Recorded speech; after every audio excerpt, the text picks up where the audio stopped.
Почитувани гледачи, продолжуваме со делот Наменет за здравје. Повреди во детската возраст, колку се опасни кога родителите да побараат лекарска помош. Мој денешен гостин е доктор Ристо Симеонов, детски хирург во Аџибадем Систина. Доктор Симеонов, добре дојдовте во магазин Здравје. Добре најдов, поздрав до сите гледачи на Сител телевизија. Бидејќи сме летен период кога децата не се во училиште, после слободни, кои се најчести повреди кои што е можеби овој период се карактеристични во детската возраст? Најчести повреди во детската возраст се изгореници или комбустии, кои што може да бидат од сонце или од топла вода, најчесто, потоа убот од инсекти,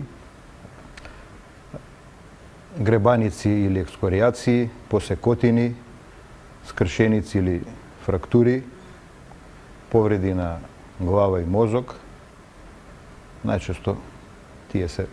Ги набројавте кои се, додиме, ако може така да кажам, по ред, ги споменавте изгорениците. Колку тие може да бидат опасни и како ги градирате, нели дали е прв, втор, трет степен? Зависно од степенот, изгорениците може да бидат прв, втор, трет или четврт степен. Најчесто од сонце, од сончеви зраци е прв степен, но изгореници од топла вода или од хемикали може да бидат втор, трет, па и четврт степен, каде што има оштетување на кожа, подкожа, мускулите со гангрена, некроза на тој дел од ткивото, кое што понекогаш бара и хируршка интервенција со трансплантација на кожа земена од другиот дел од телото. Има ли ние вакви случаи во вашата област, во детската хирургија? Имало случаеви каде што има повреда дури и од вар.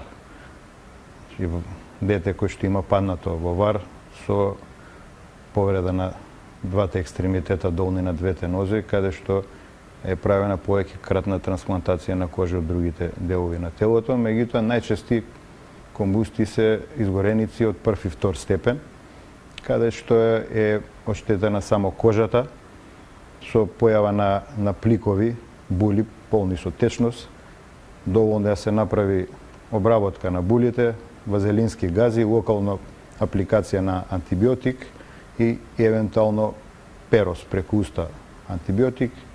За 2 до 3 недели настанува епитализација на кожата. Јас да ги повикам и нашите гледачи дека може да се јават во живо и да постават прашање до нашиот денешен гостин, доктор Симеонов од Аџибадем Систина. Доктор Симеонов, споминавте за изгорениците, исто чести или можеби најчести во летниот период се и посекотините. Колку тие може да бидат опасни, односно кога родителот треба да знае да отиде да побара лекарска помош? Посекотините може да бидат од гребнатинка, екскоријација до сериозни посекотини во длабоките ткива, дури со повреда на витални крвни садови, на екстремитет, рака, нога, каде што може да биде загрозен и екстремитетот.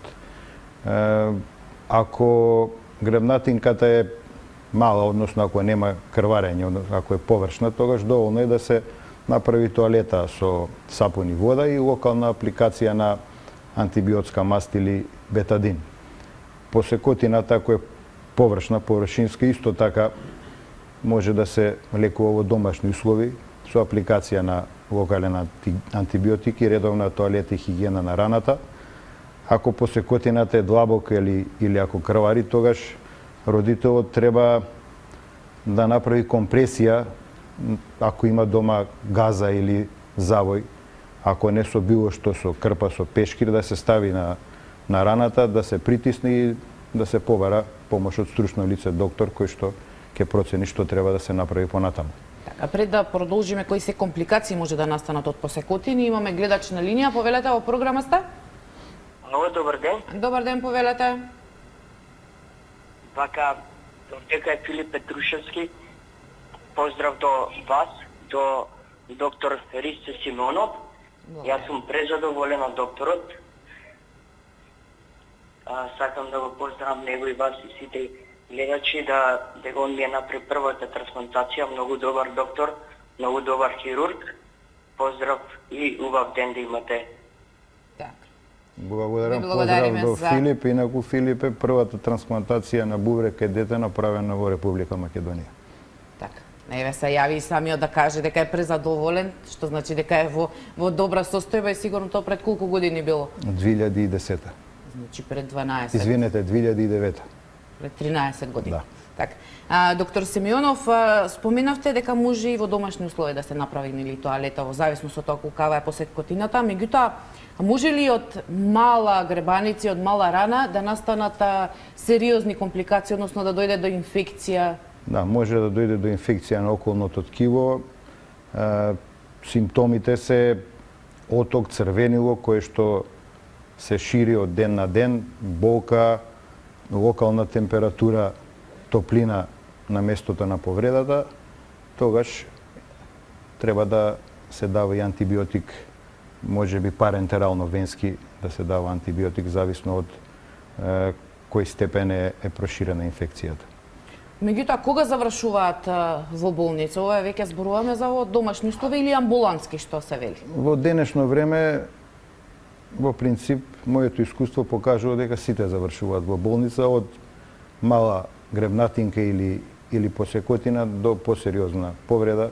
Родителите сите ги носат во болница, што до некаде и во ред да побараат помош од доктор. Може би од страв дека да не дојде до одредени инфекции, ако може би изгледа мала раната, меѓутоа Точно. сепак подобро да се спречи отколку да се лечи. Имаме гледачи на линија, повелете во програмата.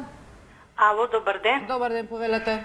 Голем поздрав за доктор Симеонов и да кажам дека тој не е само доктор, туку тој е душа од човек кој помага на сите. Ви благодариме за јавувањето, доколку немате прашање, ова беше секако Благодарам. пофалба до нашиот гостин. Имаме гледач на линија, повелете. Добар ден. Добар ден, повелете. Поздрав до докторот и до вас. Благодариме. Имам едно прашање до докторот. Имам бебче од 2,5 месеци со хипостазија, па ме интересира на која возраст би било добро да го однесам кај него на преглед. Да, препоставам диагнозата, ја Да, знаете. хипоспадија е отворот на уретрата, не е на анатомско место, на врвот од глансот, него е подолу. Тајминг, односно термин за оперативен третман кај хипоспадија е помеѓу првата и втората година, а преглед од детски хирург може да се направи порано. Бебчето е 2,5 месеци. Да, Праша, кога може и значи? сега да се донесе за преглед, меѓутоа ако хипоспадијата е за хируршка техника, тогаш операцијата се Колку често прави се помеѓу јавува првата и ова втора. кај беби? Кај машките деца се јавува доста често и има повеќе видови на хипоспадија. Меѓутоа за тоа да зборуваме во некоја друга прилика или подоцна. Така, доктор Симеонов, меѓу повредите кои што ги споменавте, нели кои што се најчести, ги кажавте и скршеници, на екстремитетите, колку се тие зачестени? Имајќи во предвид дека сега и тротинетите, велосипедите се многу атрактивни за децата. Во летниот период, во летните месеци, скршеници или фрактури на коски се доста чести во детската возраст. Најчесто се фрактури на долги коски, двете коски на подлактицата или надлактицата во предел на лактот, супракондиларни фрактури на хумерус се доста чести во детската возраст, како и фрактури на удната и на радиусот, дали во долниот крај кај рачниот зглоб или во горниот крај кај лактот, и фрактури на долги коски на долните екстремитети, почесто на подколеницата, тибијата и фибулата, меѓутоа може да настане фрактура и на бутната коска, односно на феморот. Колку се чести хируршките интервенции при вакви скршеници? Зависно од типот на фрактура, хируршката интервенција по принцип се изведува кај повеќето скршеници, најчесто кај скршеници на зглоб, каде што треба да се направи репозиција и остеосинтеза. Во Аџи Бадем Систина болница третманот е со минимал инвазивна хируршка техника, односно во операциона сала под контрола на рентген апарат се прави репозиција, односно местење на скршеницата и екстра епифизално, односно надвор од зоната на раст и екстра фокално надвор од местото на фрактурата се ставаат сомерови игли или ендерови клинови. Пред да продолжиме за скршениците, да вклучиме уште еден гледач. Повелете, во програма сте? Ало? Да, повелете, ве слушаме. Со доктор Симонов, така. Да, Значи, повелете. јас сум многу заблуден од него, зашто доктор Симонов, он мене многу го ме знае, јас сум Джезери Садик, за Амин се работи, од дебелото црево, што го направија. Ама сега е веќе Амин многу убаво и знаеш што е? Да. Шета прави ово, оно, све. Јас сум многу благодарен од него. Така, ви Благодарам. благодариме за јавањето. Ова уште еден ваш Да, се работи, пациент. ова е дедото на момчето, се работи за хиршпрунгова болест, односно аганглионарен сегмент од дебелото црево, каде што е направена успешна хируршка интервенција и Да, така кажа и нашиот гледаш дека сега шета се движи, значи Да. нема никакви проблеми. Доктор Симеонов, кога сме кај скршениците, за разлика од повозрастните, постарите лица, претпоставам дека кај децата многу побрзо доаѓа или до зараснување на коските, односно имобилизацијата што се прави со гипс, меѓутоа може ли понатаму да има одредени последици кај детето? скршениците во детската возраст се поблагодарни од скршениците кај возрастните, затоа што кај деца нема потреба од идеална репозиција, значи кај деца е дозволена и ангулација и некомплетно спојување на двата краја од коската, каде што е скршеницата, затоа што калусот се создава многу брзо и во принцип сите скршеници во детска возраст после 2 до 3 месеци има комплетно зараснување и децата веќе се функционираат нормално.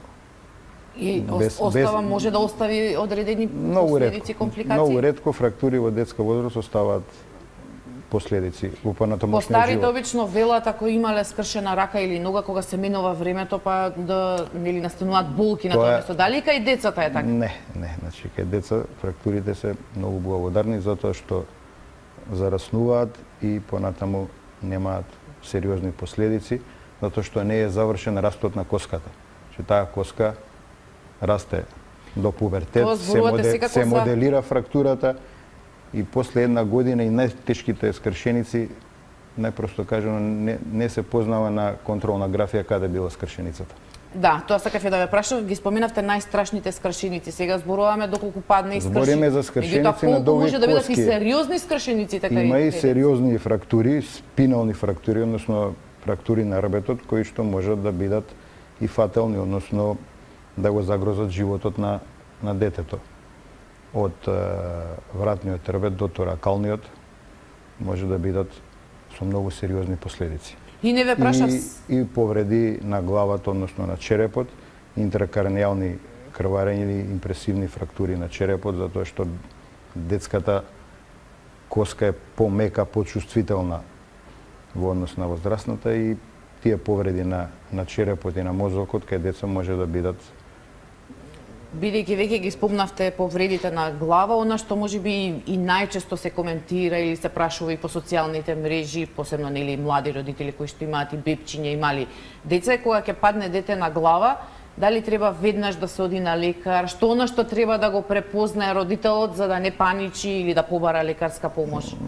Нема потреба веднаш да се оди на доктор, макар што родителите веднаш ги носат децата на доктор, па дури ако има хематом, модринка во пределот на главата, нема потреба веднаш да се оди на доктор, треба детето во наредните 3 до 4 часа да се следи состојбата, да не му се дозволи да спие. Ако детето е вознемирено, плачливо, почне да повраќа, ако е поголемо дете, губи ориентација, тогаш треба да се побара помош од доктор, затоа што најверојатно во се таков работи случај? за Што би значило комоционален тоа? синдром, односно потрес на мозокот, кој што за 24 часа се лекува конзервативно. Така. Често ви доаѓаат такви родители испаничени? Има многу често, ги разбирам, се работи за дете, одговорноста е голема. Значи во секој случај пресудни се оние 3 до 4 часа после Првите часи се паѓањето битни да се следи состојбата, дали детето е поспано, малаксано, ориентирано, има нагон за повраќање или повраќа. Тие се симптоми за комоција или потрес на мозок. Доктор Симеонов, ова е што станува збор за повреди во детската возраст, меѓутоа кај вас на детска хирургија не обработувате само такви повреди. Колку е ние сега зголемен бројот на деца, особено машката популација, кои што имаат кила и се научиле, односно знаат ли веќе родителите кога треба да се направи тој прв преглед? Да, килата секогаш прв ја приметува родителот, подуетинка од левата или од десната страна, кај женски деца големите усни, кај машки деца пенисот. И тогаш родителот се јавува кај детски хирург, кој што ја потврдува диагнозата дека се работи за ингвинална кила, односно вродена кила. И третманот кај вродена кила е секогаш хируршки, односно со оперативен третман да се реши проблемот. Имате зголемен број на вакви случаи? Бројот на тоа е инциденца, зависно од бројот на родени деца, толку е и бројот на ингвинални кили кои што бараат хируршки третман. Точно почесто е кај машки, односно од женски деца, причина е ембрионалниот развој на тестисите кај машките деца. Кога е најдобро да се направи хируршката интервенција? Ако килата не е вклештена или ако килната содржина не е полна со црева или кај женски деца со јајник, и ако лесно се репонира, борете да се почека до 3-тиот, 4-тиот, 5-6-тиот месец. Меѓутоа, ако е вклештена килата, тогаш хируршката интервенција треба да се направи веднаш, односно во наредните неколку часа, ако не може да се направи репозиција.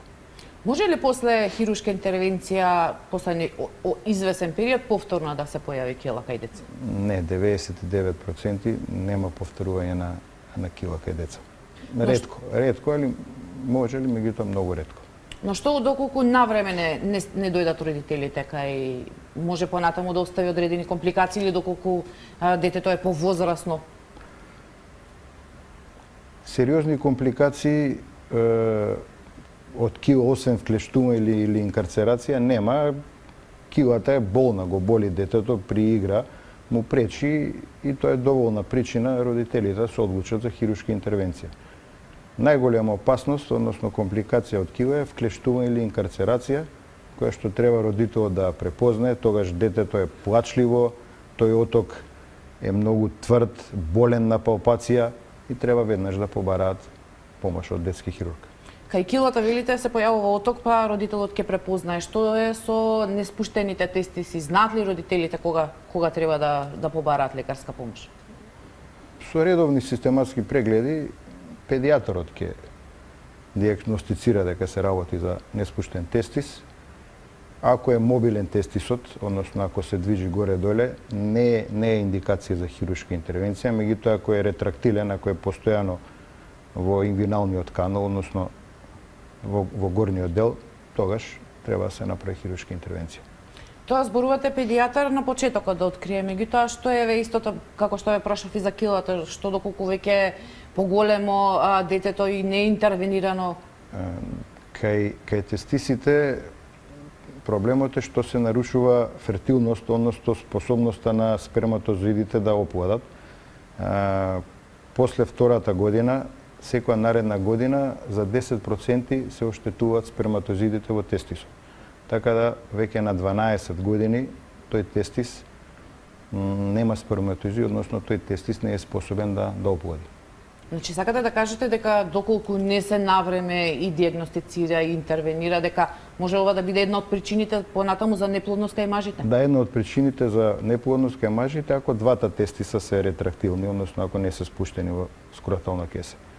Едниот ако е спуштен, доволно е да мажот биде плоден. Меѓутоа, треба да се направи хируршка интервенција од причина што тестисот може да малигна алтерација, значи може да се направи туморско ткиво малигно кое што може да биде сериозно за животот на пациентите. Да, во секој случај еве и ова е како еден апел до родителите секако да ги направат оние првични прегледи кај педијатар за во случај доколку станува збор или за кила или за неспуштен тестис, навреме да се побара лекарска помош. Доктор Симеонов, овде е крајот на денешното издание на магазин Здравје. Јас ви благодарам што бевте наш гостин и во следна прилика ќе разговараме и за следни теми и проблеми кои што ги имате во детската хирургија. Благодарам на поканата. Поздрав до сите гледачи на Сител. Она што сега следува е блокот реклами, па се враќаме во студио.